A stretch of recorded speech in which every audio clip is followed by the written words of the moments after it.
Fire Radio. Hey everyone, Jeremy, National Fire Radio, back on the podcast. Today's kind of a special one. Sean Foulois out of the James Island Public Service District. Sean, thanks for joining me, man. Appreciate you. I appreciate your time and having me on. Well, this is interesting, right? So one of your guys had reached out to me. You guys are dealing with some battles there for fair pay. And, you guys are a career fire department. Your union has been speaking out against the public service district that you guys serve. This is down in the city of Charleston. You guys are James Island, made up of 4 fire stations, career fire department, right, Sean? Correct. And then with you guys 2 have from the city. Go ahead. Sorry, with 2 from the city on the island as well. City of Charleston. And you're looking at about 10,000, 10,000 residential and commercial structures within your service district, right, that you guys Correct. cover? Okay. And then what's really interesting is right now you guys are in a debate, and this has been a topic that we have been talking about here on National Fire Radio for a little bit now, where departments are starting to see the effects of competition and lateral transfers. And this is starting to really affect you guys. And it's because of fair pay. Correct. Talk to me a little bit about what's going on there with you guys and what you're dealing with. So the Charleston area as a whole, especially over the last 5 years, has outpaced our salaries by $20,000+. Actually, one of the areas that borders Mount Pleasant is run by the county of Charleston, and they just put out new salaries yesterday for $52,000 for a fireman to start. Our firefighters are starting at $36,525. So $36,525 is start. Yep, for our and firemen. you have to compete with departments that are around you, locally around you. You have to compete with departments that are at 52 plus. Yeah, 50, if you want, average is probably 51,000 now with the numbers that just came out yesterday. Wow. Here's the issue, right? Is how do you compete? How do you keep your people, right? That's the thing. People are drawn to the fire service because of their calling, if you will. It's a solid job, and everybody knows that, and you get good benefits and usually good pay, fair, reasonable pay for the job that's being provided. And the problem is, though, is as services have ramped up and districts have ramped up, departments need to keep up with the increases. I mean, you're looking at a standard cost of living increase of over 3% now, year over year. And you guys haven't had what? You haven't had an increase since when? We haven't seen a cost of living increase in 3 years, but over the last 13 years, there's only been a 13% increase for COLAs in the district. 13% over what time period? 13 years. 13 Easy years. math. Yeah, right? Absolutely. So, what's really interesting about that then is, people are drawn to the job, but how do you keep them? Because they do have to make a fair wage, and they do have to, make enough to be stable at home, stable with their families, their children, their spouses. And what's happening here is that you guys are losing people left and right, correct? Yeah, it's been getting progressively worse, especially over the last 5 years. Currently we're carrying 9 vacancies, but with the salary changes in the districts, hasn't made any moves to improve it. Like I said, we're looking at 16 to possibly 17 by the end of July or first week of August that are in process with other departments. So that's going to cut our staffing in half. We're going to have enough staffing possibly for 1 shift. We're down an entire shift right now. Right. So you guys typically plan on 3 shifts of 15, right? Do I have that correct? Yeah, that's full staffing, but we're currently have 9 vacancies now, up to and 16, those vacancies were people that had left or retirement? Yeah. What is that? No, left. And we haven't been able to fill them. And there's an open market right now for open jobs with the district, and you can't find anybody that's willing to take the jobs. Lowest paid department in the Charleston area, so it's kind of hard to sugarcoat that and attract, employees that are going to want to come and stay, and let alone put their foot through over the threshold. And not only that too, but the other thing too is in your area there's a job market there. People have the ability to find the same job at a much better rate, as we discussed. I mean, you're talking about 36 versus 52. If there's open, and not only that, but the demand for the jobs is there. Everybody's growing and increasing in size. And so there's a job market there. People I know from my area in the Northeast are flocking down to the South Carolina area for job opportunities. Yeah, especially with the growth in Charleston there. I mean, the city of Charleston is going to be growing immensely in the next 2 or 3 years, if not sooner, because of all that influx. And you can start their academy, you're making over $50,000 a year, and then when you hit the floor, you're going up even higher than that. Yeah, it's got to be so hard to compete, and what that does for you guys on the line. I mean, to see your friends leave and understand that they need to go. That opportunity is abound, and why wouldn't they take on opportunity? I think that's one of the interesting conversations too, is that now more than ever in the landscape of the world, there's more opportunity today than ever before. I mean, when you can have, people sell Nikes online for $150,000 a year base salary, because of their drive and ambition to do more, opportunities abound today. And so the fire service, what was once this really well-defined job with good pay, solid benefits, it took care of your family.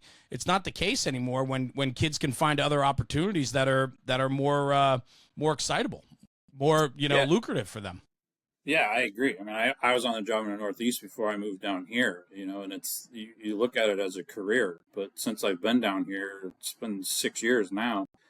It's more of a paycheck. It's not looked at as a job or long-term career. People are coming in to try, and then I'm leaving in 3 months or less than a year. So that's the vicious cycle on top of retention. Just the people that are there. It's not chasing a paycheck in this area. It truly is survival, and they have to make moves in order to survive. Yeah, I find it very hard to understand how anyone can believe that you can make do on $37,000 a year as a salary. And so what that does then, what that does to me is that tells me that the district or the people that make the decisions don't value the job like it should be. And what that does is it kills morale, but it also, the individuals then have to struggle to find other jobs to make ends meet, which then you don't get your maximum efficiency out of people because they're torn in 5 different directions just worrying about putting food on the table. We shouldn't have that in the fire service. The fire service should not be that way. It cannot be that way. No, it can't. I mean, we have guys that are working 2, 3 jobs. Some of them are doing that with other departments just to do exactly what you said, try and make ends meet. So, I mean, we all know the burnout, the mental toll that it takes on us to trying to do all that, let alone just be on one department.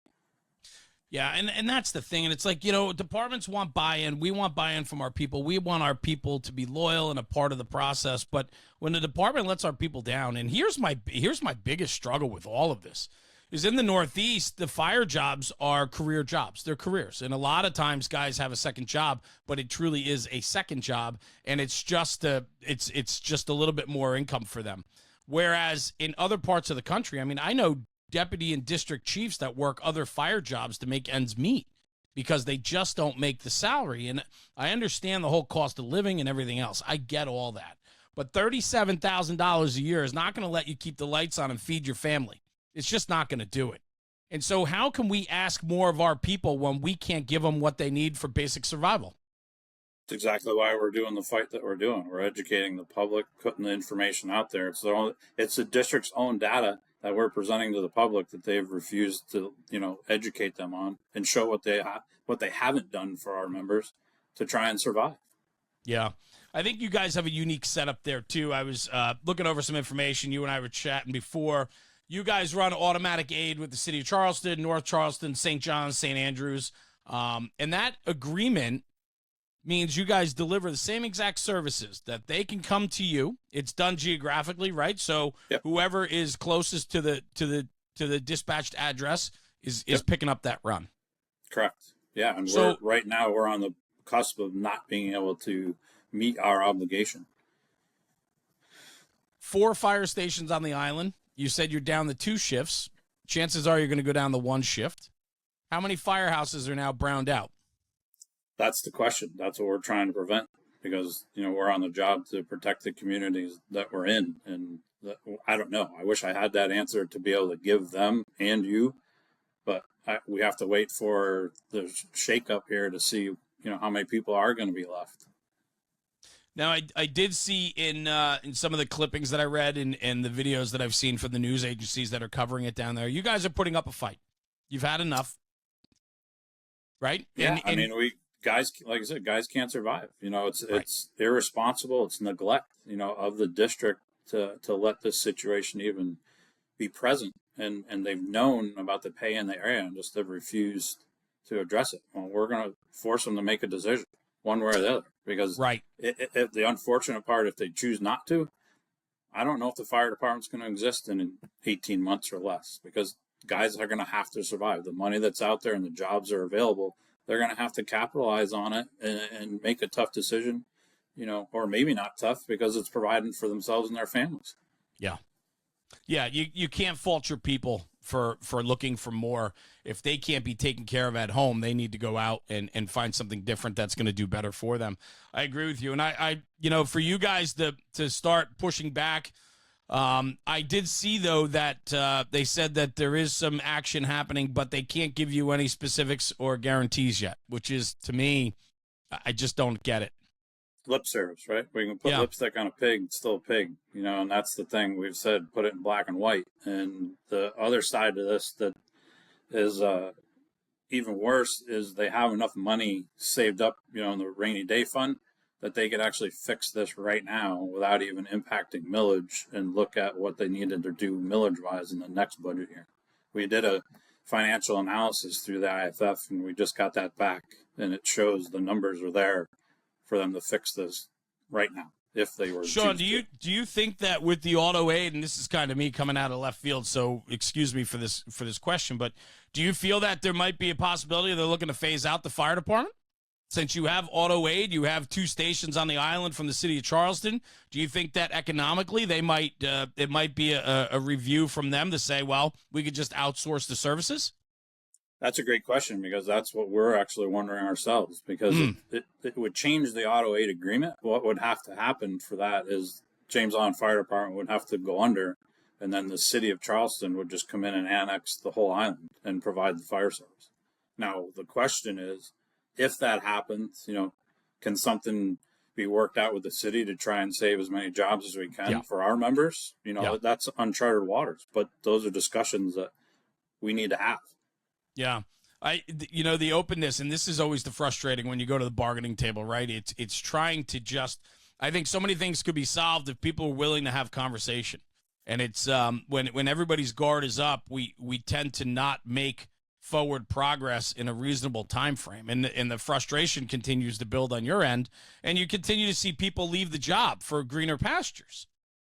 They gotta make a decision. Well, the other thing, again, coming from the Northeast, we had collective bargaining. We don't have that down here. Mm-hmm. So we're just getting, in my opinion, the union, when you say that, the stigmatism that comes with it. But this is why we do it, to support our people, present information. And we're quite frankly, in Charleston area, in the last 3 years, have gained a lot of traction, because we've got guys and ladies in positions that are willing to stand up for the troops, and stick their neck out a little bit. But like for me, I couldn't do it without the support of the guys behind me, and they are all behind me because of this, because this impacts everybody, whether you're for the union or not. This hits home. Yeah. What's the a couple things here, right? Because looking at the setup of this district, it's a public service district, so it's not a municipal fire department, right? So there's assessed taxes upon the people within the district to support not just the fire department, but the other services that are provided too, right? So, correct. So the makeup of the system then is a little bit different than what you would find with municipal tax base and allocation of funds to different departments, right? So it's a little bit different in the setup. And so I wonder, I got to believe that adds to the complication, because there is a limited tax base on the island, correct? Yeah, it's a millage system, and you're correct. It is limited. But again, going back through the budgets, they haven't tried a millage increase or presented one in over Right. a decade that would go to wages. So we don't know what is sustainable or what isn't. We need those answers, and that's what we're trying to find out. Yeah. Where are you in the process now? I mean, I got to believe that, it's going through. I saw that there is a review by them. They said that there is a planned increase across the board, but that doesn't address the fire department's concerns. I have to ask, do the other services on the island feel the same squeeze? No, we haven't heard anything, about their pay in regards to that. Because through the rumor mill, they're presenting a district wide pay increase, Right. and like a 5% cola. But with that 5% cola, they're talking about pulling the annual merit increases. The guys are getting further reviews, so we're getting hit again. Yeah, well, you're gonna break even. I mean, we can go up here, but if you're coming down over here, what's that gonna do for us? Yeah, and it really is to the point where we would like to try and get an honest answer. Either you're going to support the department, we're going to work together and try and find a fix for this monetarily, or look us in the eyes and tell us we can't afford you anymore, and now help us with discussions with the city and see how many jobs that we can save. But this is nonsense the way that it's going. The stress that it's creating for everybody it's off the chart. Well, that's what I wanted to ask you too. I mean, the people that are hanging on, the people that are there, that guys like yourself that are putting up the fight and standing up for yourselves, for fair wage and so on. What's it doing to your people? We're worn out. I mean, guys are working 48 hours, 24 off, coming back. Like in the one of the news reports, we had a guy that did 11 days already this month. To try and make this work and provide the services, that we all are there to do. But it's getting old. I mean, guys are getting burnt out. Like I said, we've got 3 guys right now, that are 2 weeks, so less than 2 weeks. So we're going to be down 3 more that are leaving for other places. Yeah. And there's 13 more by the end of July, first part of August. So it's burnout is real. Yeah. It leads to on-the-job injuries. It leads to stress at home. It leads to mental health issues. It leads to physical health issues. These are things that have to be taken into account. You guys work a 48-hour on schedule. You're only taking 1 off and coming back for another. Yeah, the normal is 24 on, 48 off, but that's not the case. The majority of our members now are doing 48 24s. And do you guys? Let's be honest. The 24-hour off, that's not a full 24 hours off, right? Because you're getting off that morning, go home, whatever the drive is to go home, and you're trying to unwind. Then you go to bed, and you're having to come right back and do it again. Yeah. Yeah, and it's tearing apart. I'm sure it's affecting families, kids, spouses, all of it. Yeah. And it doesn't give you the opportunity to even pick up a side job. How do you work a second job to compensate on your low pay if they require you to be at work so much? It's funny you bring that up now, because we've had members that were helping other divisions within the public service district, like solid waste, helping them drive trucks because they were shorthanded to pick up, garbage and natural debris and stuff for the pickup, and the district even stopped that. So, we're kind of seeing the writing on the walls. Like I said, give us an honest answer. I mean, that and that I think is, that's kind of why I hit you with that before, is I can kind of sense that coming from them, and understanding the makeup of the district and how they appropriate money and how all that works. You wonder if contracting out their services is something that's on the horizon for them, and fairly so for you guys. You got to be in that conversation. It's not so much to just turnkey and go, okay, we're gonna pay the city of Charleston to take over. There's a lot more to it. Yeah, for sure. I mean, at this right now, as of today, I've requested 2 meetings with the district and have been told no every time. Of course, the second reply was this morning, and it was a little more pointed, but that's fine. That means we're getting to them and they're getting our message. So now it's time to make a decision and communicate with us, and let us know what the plan is, one way or the other. I wonder too, the support of your adjoining agencies that you do auto aid with. When the services start to lean on them more, when you guys start leaning on them to pick up some of the slack that's happening, and I don't say that with disregard to you guys, it's not your fault. But if you're going to start browning out companies, or your people are getting burned out, or you got to put a company out of service because a guy gets injured or something, and other departments have to start picking up, your missed calls or the things that you would handle regularly, there has to be some conversation. And it was nice to see a representative from the City of Charleston Firefighters Union, right, stand up for what you guys are doing too, correct? Yeah, I mean, that's it, because it affects all of our members, because of the situation down here with the Auto 8, and that's one of the other reasons we're bringing it up, because we don't want it to have a huge impact if the scenario, gets worse, and it does do that. But it also impacts the district and our people, because under the Auto 8 group, our dispatching is provided because of that agreement. The automatic aid coming in from the closest units, it disrupts our entire Charleston area in the Auto 8 group. I get it. This is not, and that is what I think is a big part of the problem here, is that your district commissioners, or whoever they are that are making those decisions, they don't understand the repercussions of what it's doing to the other organizations that are involved in the equation. I think they understand it. They're just refusing to actually deal with it, because we've been vocal enough, even prior to getting the media involved, that they're well aware of the situation, the ramifications, depending on what their decisions are moving forward. We've been very open about that, because I feel like we have to, right, for the people that were there, that we vowed to protect. We owe it to them to make sure that they're informed as well as our members, because they're the ones, when they call 911, they're expecting a response. There is definitely that, the unconditional belief that, professional and proficient services are going to arrive in a timely fashion. It's not going to happen if you're not getting the support. They'll get there, but the question is, how long is it going to take? Because it's not going to be what it was 6 months ago, Yeah. What do you hope going forward, Sean? Obviously you're looking for conversation. You're looking at a seat at the table. You're looking for, some feedback from the powers that be about what they believe the future is going to look like for you guys. But to bring you guys up to a starting competitive salary, it looks like quite a hurdle for them.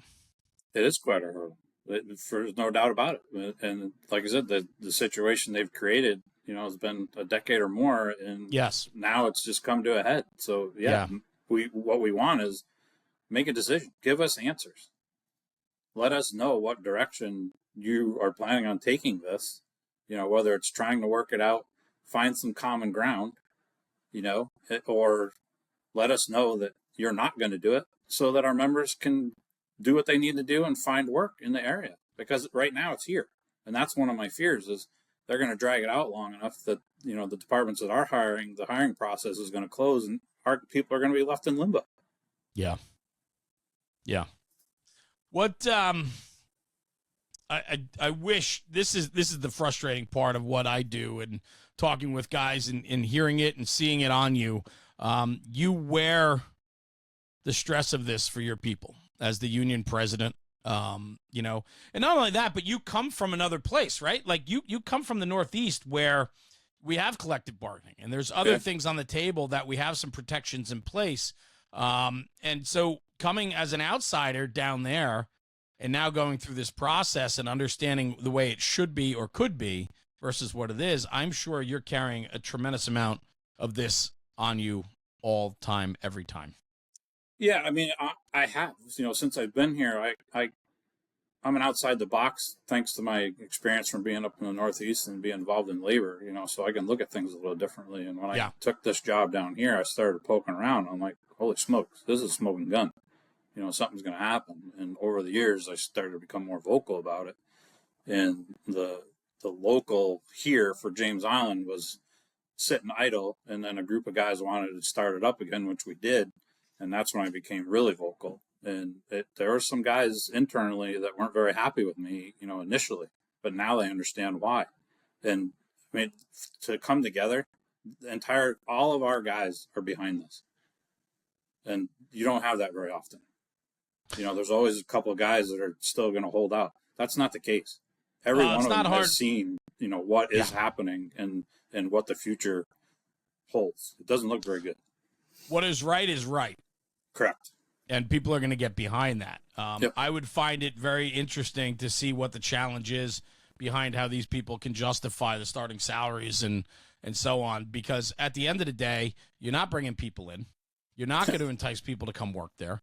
You're going to continue to lose staffing. Your staffing is going to go seek other opportunities that are available to them. You lose the loyalty, the buy-in, the love for the community. All of that starts to disappear. And when you don't have that anymore, your fire department's on the verge of collapse. 100%. Our years of service average right now with the core group that is there, 17 years. Yeah. So you're losing veteran people, or have strong potential to lose these veteran people, and you're never, ever going to replace it. Yeah. Yeah. It's impossible. I mean, you're not going to afford it. There's no department in the country that could afford that. That's correct. Yeah. And that's something that, ultimately outsiders looking in, they just don't get it. They don't value it. They don't appreciate that. But for us, that is a very big part of what we do and who we are. It's our identity. We can't lose track of that. Unfortunately, though, those bean counters, man, they're making it challenging and difficult for you guys. And I know you're up against the wall. We got to push. We got to ask for more conversation. We got to get some information out. And I know you guys are working very diligently on educating the public. How is the relationship with the public there? The public's been great. Since we started this campaign, educating them and giving them the information, we've met with the HOAs that are in the area multiple times. The media, what we're doing on social media. We got actually a flyer that's going to start going out tomorrow, boots on the ground, going, door to door and giving it to them, trying to get them to the meeting on the 24th. But they've been inundating the district office with phone calls and emails, and that's the pressure that we have to keep up. Yeah. People get concerned when their public safety starts to be challenged. And I think it's very important for the fire district, or for you guys, to paint an accurate picture about what this all looks like. I do know that at times embellishment can get in the way, but from what I've seen and what you guys are doing, it's factual. And that's what it needs to be, because that's how you get the buy-in. You hit the nail on the head, because it's early in my being part of labor and being a voice. One of my mentors told me, present the facts. And Yes. when you present the facts, there's nothing for them to debate, and which is That's exactly correct. the scenario that we're in right now, which is why you don't really hear anything out of the district, because they have nothing to say. Yeah, they're circling their wagons and they're trying to figure out what the next play is. And you guys are holding them to it. You're holding them against the wall. And I agree with you 100%. If you present the facts, there's no room for conversation there. It is what it is. There's no way to come back from that. Keep up the good fight, Sean. You and the crew down there. Everything that you guys are doing, you guys deserve much more than you're getting. It goes deeper than just pay. It 100%. goes to the trust and the conviction that your district has your back, and that they support their firefighters and public safety as a whole. And that starts to wane when you come to the table and they start to stymie you in conversation. All of that is taxed. Yeah. It's exhausting for sure, but it's, like you said, we got to keep up the fight, presenting the information, and it is about the citizens for any of our community, because it happens to be us, a small little island down here in South Carolina, but it could be any one of us in the country, that's going to be doing this next week.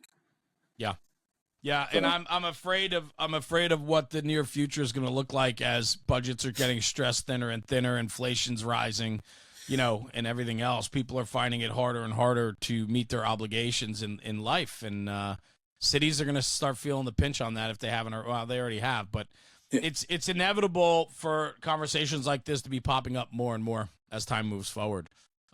So keep up the good fight, stand up for what's right, and protect the sanctity and integrity of the job there on James Island, man. Keep up the fight.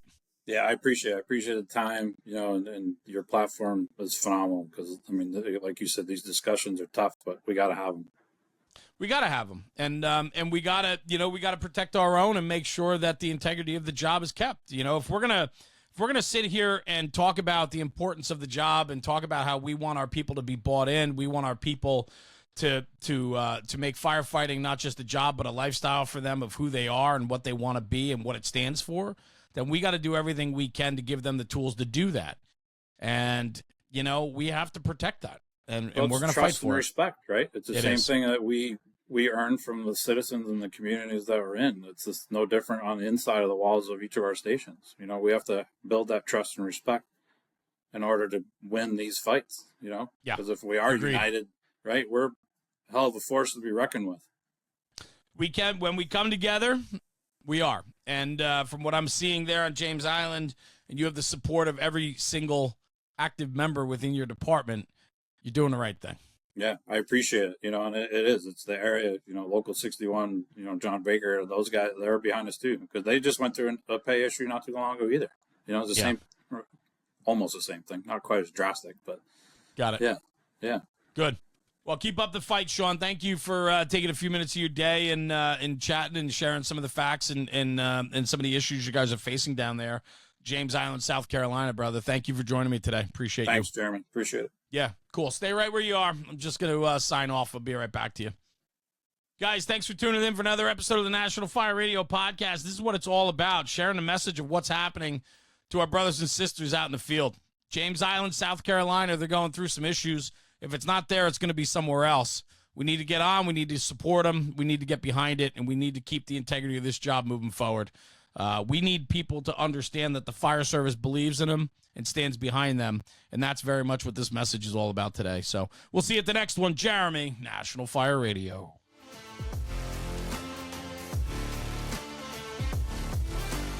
National Fire Radio.